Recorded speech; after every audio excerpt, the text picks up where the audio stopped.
성도 여러분 안녕하십니까? 오늘 3월 20일 안식일입니다. 우리가 벌써 이제 함께 예배를 못한 지가 1년이 지나갔고요. 그래서 최근에 있었던 지난주 월요일이었죠. 이번 주 월요일 직원회에서는 우리가 이제는 4월 둘째 주 4월 10날로 제가 기억하는데요.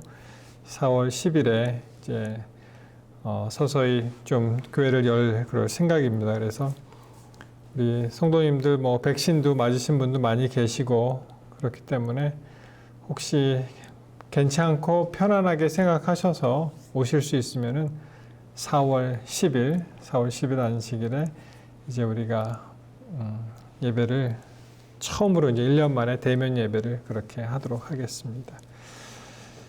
오늘은 양과 염소의 비유, 마태복음 25장에 있는 그런 비유의 말씀을 계속 살펴보도록 하겠습니다. 우리 함께 기도하시겠습니다. 하나님 감사합니다. 주님 이 자리에 함께 임재하셔서 우리의 예배를 받아 주시옵소서. 주님 말씀하여 주시옵소서. 예수님 이름으로 기도합니다. 아멘. 자, 마태복음 25장 31절부터 있는 말씀을 함께 보시겠습니다. 31절로 46절인데요. 좀 길지만 그래도 함께 보시겠습니다. 자, 이렇게 시작되죠. 인자가 자기 영광으로 모든 천사와 함께 올 때 자기 영광의 보좌에 앉으리니. 그래서 이 비유의 말씀은 마지막 이제 재림 또는 심판에 관한 그런 말씀인데요. 32절에 모든 민족을 그 앞에 모으고 각각 분별하기를 목자가 양과 염소를 분별하는 것 같이 하여 양은 그 오른편에 염소는 그 왼편에 두리라. 그래서 이제 양과 염소의 이제 비유라고 말씀드릴 수가 있습니다.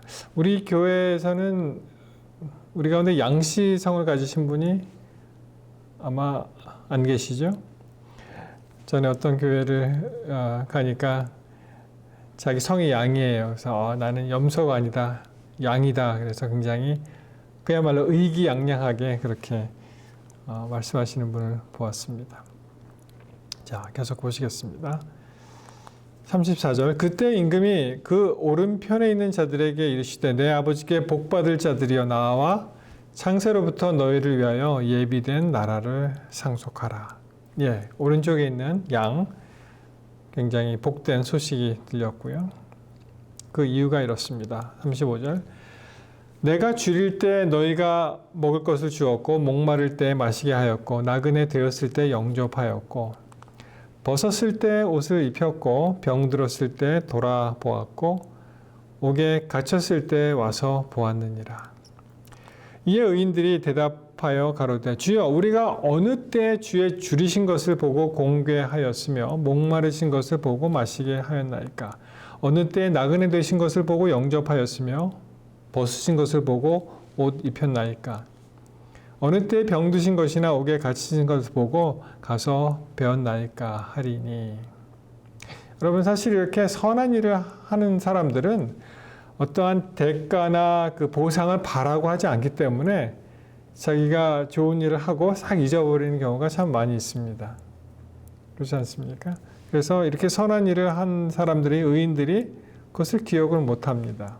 그때 40절에 임금이 대답하여 가라사대 내가 진실로 너희에게 이르노니 너희가 여기 내 형제 중에 지극히 작은 자 하나에게 한 것이 곧 내게 한 것이라. 맞죠? 우리가 어떻게 하나님께 예수님께 직접 이렇게 할 수가 있겠어요? 다 우리의 도움이 필요한 사람들에게 함으로써 우리가 주님께 할 수 있는 것입니다.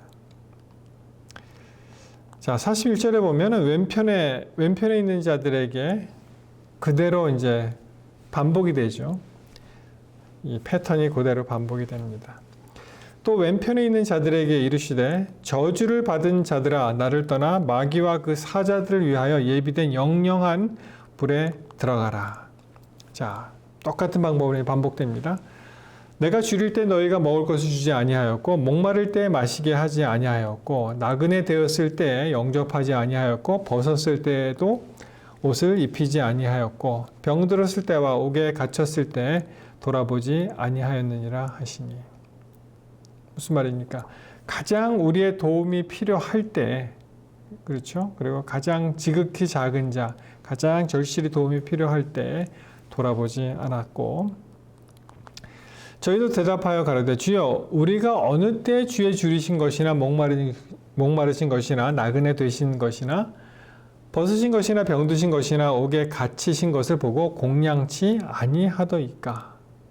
언제 그랬습니까 주님? 언제 아프셨습니까? 언제 헐 벗으셨습니까? 언제 배고프셨습니까? 언제 목마르셨습니까?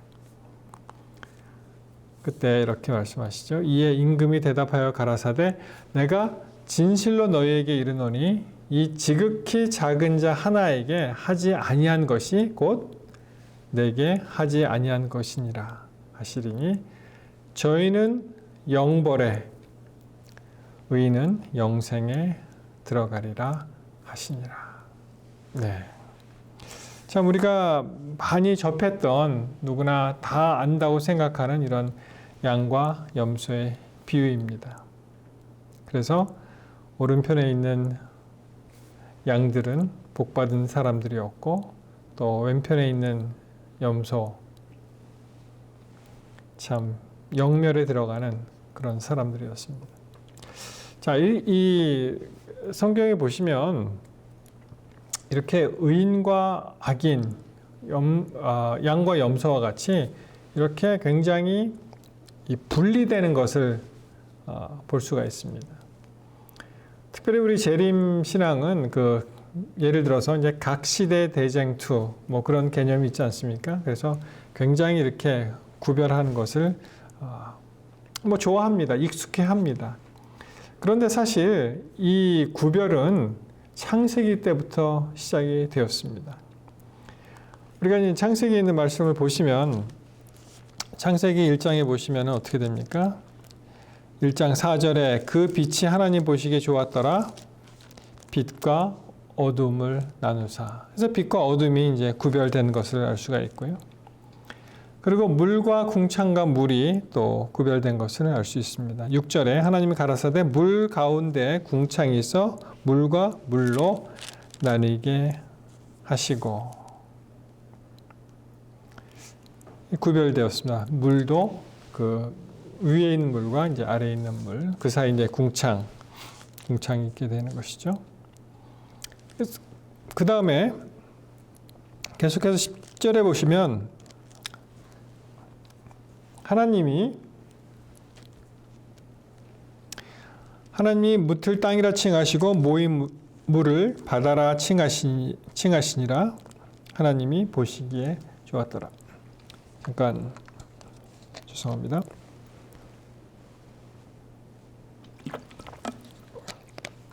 그래서 보신 말씀을 보시면 여기 어떻게 되어 있어요?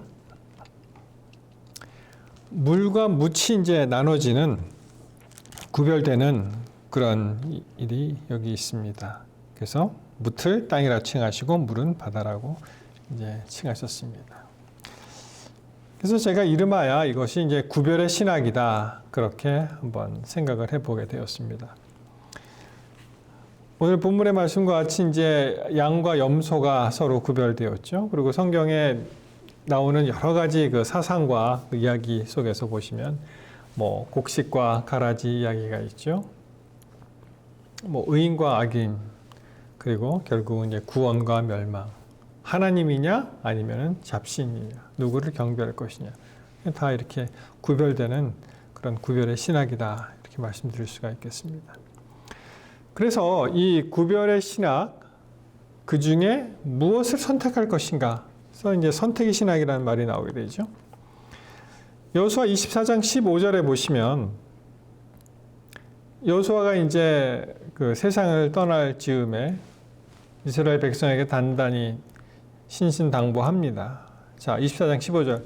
만일 여호와를 섬기는 것이 너희에게 좋지 않게 보이거든 너희 열조가 강 저편에서 섬기든 신이든지 혹 너희 거하는 땅 아무리 사람의 신이든지 너희 섬길 자를 오늘날 택하라.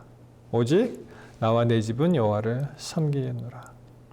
그래서 이러한 사상이 쭉 성경에 면면이 흘러나오고 있습니다. 구별의 신학, 선택의 신학입니다. 하나님을 택하든지 아니면은 정말 너희 열조의 그 강 저편의 잡신들이죠. 이방신들을 섬기든지 아모리 사람의 신을 섬기든지 오늘날 택하라. 선택입니다. 구별입니다. 이것이 이제 열왕기 상해에 가시면 엘리야에도 이제 나오죠. 엘리야 18장 21절 그 갈멜산의 대쟁투에서 엘리야가 모든 사람에게 가까이 나아가 이르되 너희가 어느 때까지 두 사이에서 머뭇머뭇하려느냐. 여호와가 만일 하나님이면 그를 쫓고 바알이 만일 하나님이면 그를 쫓을지니라 하니 백성이 한 말도 대답지 아니하는지라. 자, 이 엘리야 때 보십시오.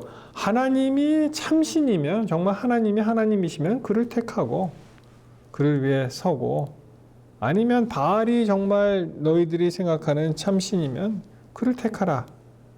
그렇게 얘기했는데 백성들이 어떻게 반응했습니까? 한 말도 대답지 아니하였다고 되어 있습니다. 여러분 근데 이 중간지대는 사실 없습니다. 중간지대는 없어요. 나는 하나님을 나는 사단을 선택하지 않았다. 그죠? 그렇지만 그가 하나님을 선택하지 않으면 자동적으로 사단을 선택하게 되는 것이죠. 참 이렇게 선택이 어려울 때가 있습니다. 나는 이것도 아니고 저것도 아니야. 딱 중도야. 난 중간이야. 라고 말은 쉽지만 여러분 우리가 살면서 결정적인 순간에 우리가 선택을 해야 되는 그러한 절박함, 그러한 피할 수 없는 그 길을 만나지 않으십니까? 자, 오늘 양과 염소에 어떠한 길을 갈 것인가 한번 보겠습니다. 제가 사진을 가지고 나왔는데요. 어느 쪽이 양이고 어느 쪽이 염소입니까? 예, 쉽게 맞히실 수 있죠. 일단 여러분 보시는 그 왼쪽이 그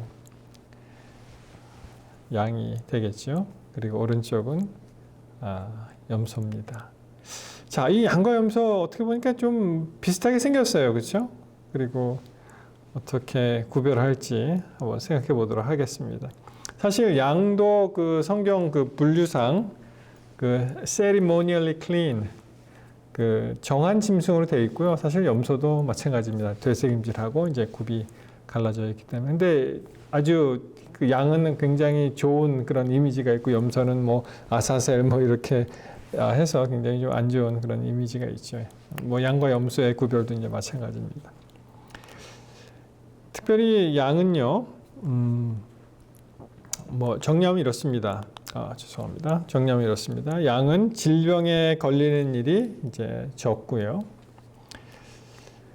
그리고 기후 풍토 저항성이 강한 편이라고 해요. 턱수염이 없고 꼬리가 아래로 내려져 있고 풀을 뜯어먹고 발가락 사이에 분비선이 존재하고 군집성이 모여서 생활하고 염색체는 뭐 60개다 이런 조사를 제가 접했습니다.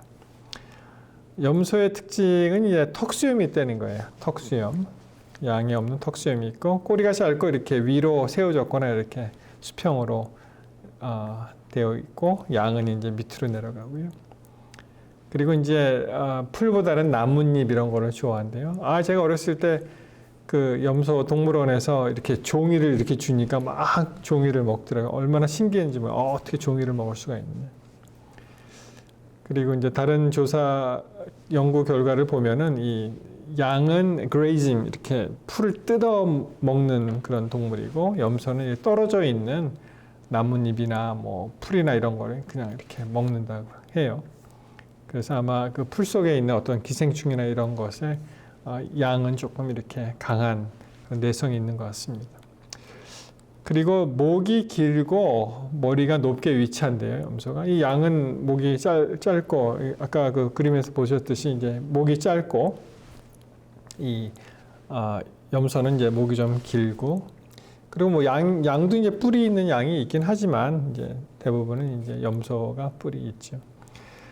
그리고 털이 이제 거칠고 단단하죠. 그 양은 이 양모라고 하지 않습니까? 양모라면은 이 염소는 이제 털이 거칠고 단단하고, 또 염소는 개별성입니다. 혼자 다니기를 좋아하고 호기심이 많고, 그리고 염색체가 뭐 54개가 있다. 그래서 이렇게 좀 다르다, 완전히 다른 동물이다. 그렇게 이제 이야기들을 합니다. 양보다는 염소가 조금 이렇게 똑똑하다. 그렇게 사람들이 이야기하고 생각하는데, 또 어떤 사람들이 관찰해 본 결과, 예를 들어서 차가 이렇게 지나가잖아요. 그러면 양은 좀 이렇게 좀 둔하게 이렇게 반응하고요. 염소는 이렇게 조심스럽게 반응한다고 합니다. 그래서 길에서 차가 가면은 염소는 딱 서 있고, 양은 그런 거 개의치 않고 막 하고 뭐 그런 무턱대고 돌진한다는 그런 말이 있습니다.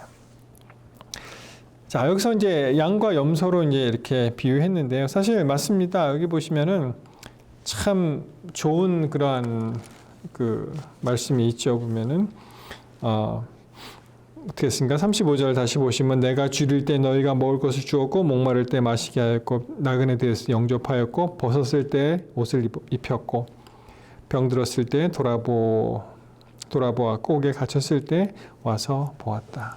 여러분, 우리가 사람이 사실 정상적인 그런 경우에는 이렇게 좀 어려움이 있는 사람을 발견하거나 보게 되면, 뭐 예를 들어서 지나가는 사람이 길을 잃었다, 뭐 어디를 찾아간다, 그러면은 이렇게 도와주고 싶은 마음 생기지 않습니까?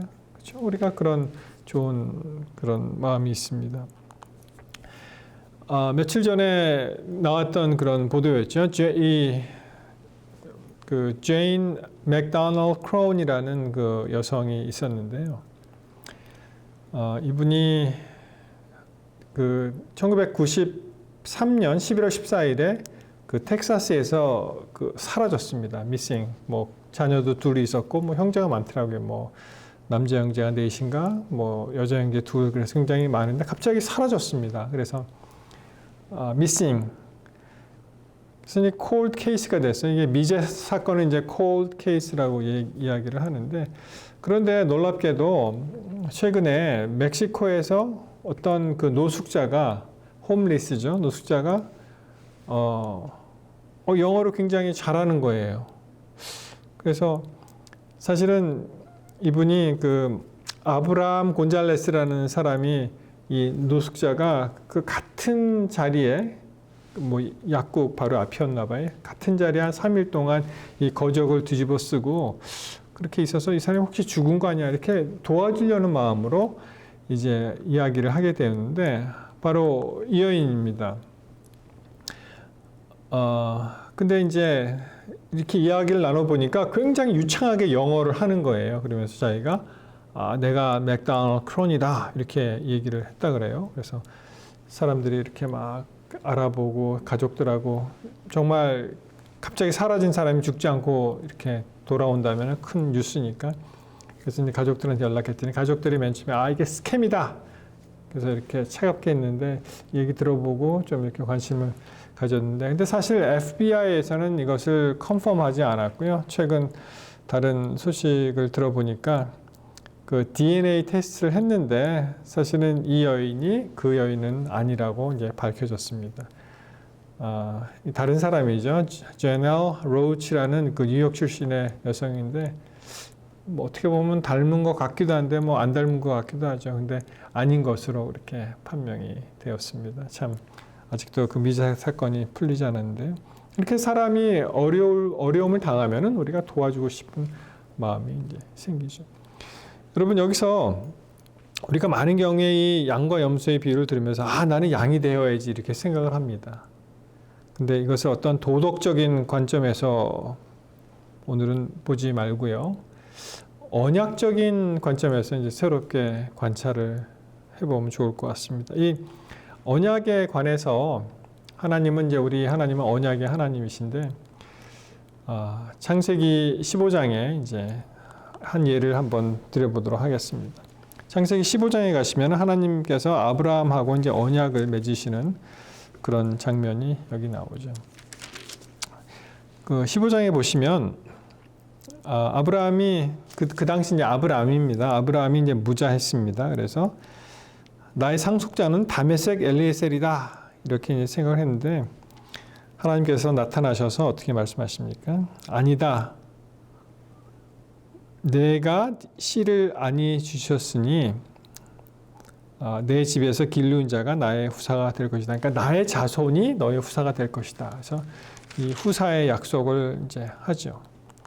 그래서 어떻게 하셨습니까? 하나님께서 못 믿는 아브라함을 시청각 교육을 시키시죠. 밤에 밖으로 데리고 나와서 쫙 하늘을 보면서 수많은 별들을 보고 너의 자손이 저렇게 셀 수 없는 많은 무리가 될 것이다 라고 이제 보여주십니다. 그리고 또 무슨 언약을 하시냐면 7절에 보시면 또 그에게 이르시되 나는 이 땅을 내게 주어 업을 삼게 하려고 너를 갈대아 우르에서 이끌어낸 여호와다. 그리고 이제 8절에 그가 가로되 주 여호와여 내가 이 땅을 업을 삼을 줄을 무엇으로 알리까? 이렇게 이 땅이 나의 그 업이 될지 어떻게 알겠습니까? 할 때 이제 언약에 이제 들어갑니다. 그것이 이제 9절과 이제 10절에 쭉 나오죠. 한번 보십시오. 여호와께서 그에게 이르시되 나를 위하여 3년 된 암소, 그렇죠? 그리고 3년 된 암염소, 그리고 3년 된 숫양, 또 산비둘기, 집비둘기 새끼를 취하라. 그리고 10절 잘 보십시오. 아브라함이 그 모든 것을 취하여 그 중간을 쪼개고 그 쪼갠 것을 마주 대하여 놓고 그 새는 쪼개지 않았다. 그래서 이 고대 그 언약식을 체결하는 그 방법, 그 나라들끼리 하는 방법을 여기서 나타나는데요. 이 소를 잡습니다. 소를 잡아서 이제 반을 쪼개죠. 무슨 의미가 있을까요? 언약하기 위해서는 항상 필요한 게 이제 피가 필요하고요. 우리가 예를 들어서 무슨 계약서에 도장을 찍을 때도 그게 빨간색이잖아요. 피를 상징하는 빨간색. 그리고 그 소를 쪼갠 그 사이를 지나가면서 이제 언약식을 체결을 합니다. 그런데 이게 무슨 의미가 있을까요? 만약 이 언약을 지키지 않으면은 어떻게 된다는 거예요? 이 소같이 반쪽이 나고 이제 죽는다라는 것을 이제 의미합니다. 근데 이 말씀을 계속 읽어보시면은 아주 특이한 그런 점이 나오는데, 시간이 흘러가면서 하나님께서 무슨 일을 하지 않으셨어요. 왜냐하면 솔개가 와서 11절에 그 사체 위에 내릴 때 아브라함이 이제 그 새들이 다 먹어버리면 안 되니까 이제 쫓아버리는 장면이 나오고, 그 다음에 아브라함이 잠이 듭니다. 해질 때 12절에 보시면은 아브라함이 깊이 잠든 중에 캄캄함이 임함으로 심히 두려워하였다. 그런데 17절에 다시 가시면은 해가 져서 어두울 때 연기 나는 풀무가 보이며 타는 횃불이 쪼갠 고기 사이로 지나더라. 이게 하나님께서 이제 여기서 이제 역사하시는 그런 방법을 이렇게 표현을 한 것입니다. 하나님께서 거기 지나가서 언약식을 체결을 하셨어요. 그래서 어떻게 보면은 아브라함의 어떠한 행동과 의도와 상관없이 언약을 체결하시고 또 굳건히 하겠다는 하나님 독단적으로 그렇게 하신 것입니다. 그래서 이 아브라함과 맺은 이 언약이 그분이 홀로 스스로 맺으시고 아무 조건 없이 자신을 두고 맹세한 것이기 때문에 반드시 어떻게 해요? 지키겠다는 그런 약속이 포함되어 있는데 그것이 바로 하나님이 하시는 언약입니다. 이것은 사실 아브라함이 어떠한 행동을 하거나 또는 안 하거나 어떠한 조건 때문에 이러한 언약이 성취되거나 파기되고 무효가 되는 그런 것이 아니고 하나님의 전적인 의지와 행동으로 이 언약을 이루시겠다는 그런 말씀이세요. 그래서 이 양과 염소 그 비유를 보시면은 이게 반으로 쫙 갈라지잖아요. 언약의 어떠한 한 장면을 보는 것 같습니다. 양과 염소 그 사이에서 하나님께서 말씀하시는데 여러분 이것이 어떻게 언약의 한 장면인지 알 수 있을까요? 그것은 바로 그 다음 장에 나오는 그런 마태복음 26장에 나오는 예수께서 직접 표현하시는 그런 말씀 때문에 그렇습니다. 여기 보시면은 예수님께서 이제 십자가에 달려 돌아가시기 직전에 이제 유월절 만찬을 제자들과 함께 하시죠. 언약에는 뭐가 꼭 필요하다고 했습니까? 피가 필요하다고 했죠. 예수님 스스로 이제 피 흘려 돌아가실 텐데 그것을 이제 상징하는 것이 우리가 잘 아시는 그 포도즙이 되겠죠. 자, 26장 28절에 보시면은 이렇게 말씀을 하십니다. 자, 이것이 죄 사함을 얻게 하려고 많은 사람을 위하여 흘리는 바 나의 피 곧 언약의 피라.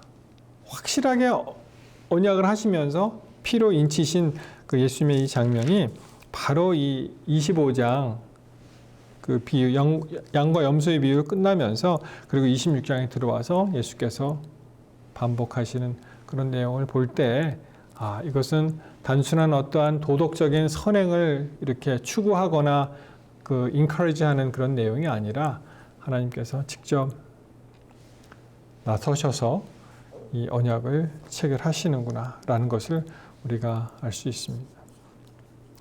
여러분, 그러므로 우리가 많은 경우에는 굉장히 두려워합니다. 내가 양이 안 되고 염소가 되면 어떻게 되나? 나는 그러면 멸망받는 것이 아닌가? 라고 생각하시겠지만 사실 우리가 하나님 앞에 서서 하나님께서 주시는 그러한 아름다운 마음을 가지고 예수님과 함께 동행하고 예수의 마음으로 살아간다면 사실상 구원을 잃기가 더 어렵습니다. 그렇지 않습니까? 항상 예수님과 동행하고 그 마음으로 우리가 살아갈 때 하나님께서 직접 아브라함을 통해서 역사하시고 아브라함이 어떻게 하든지 상관없이 그분이 그 일을 이루셨잖아요. 여러분, 보시면 아브라함이 그 수차례에 걸쳐서 하나님께 이제 반하는 그런 행동을 하죠. 막 거짓말도 막 하고, 그 다음에 또 뭐가 있었습니까?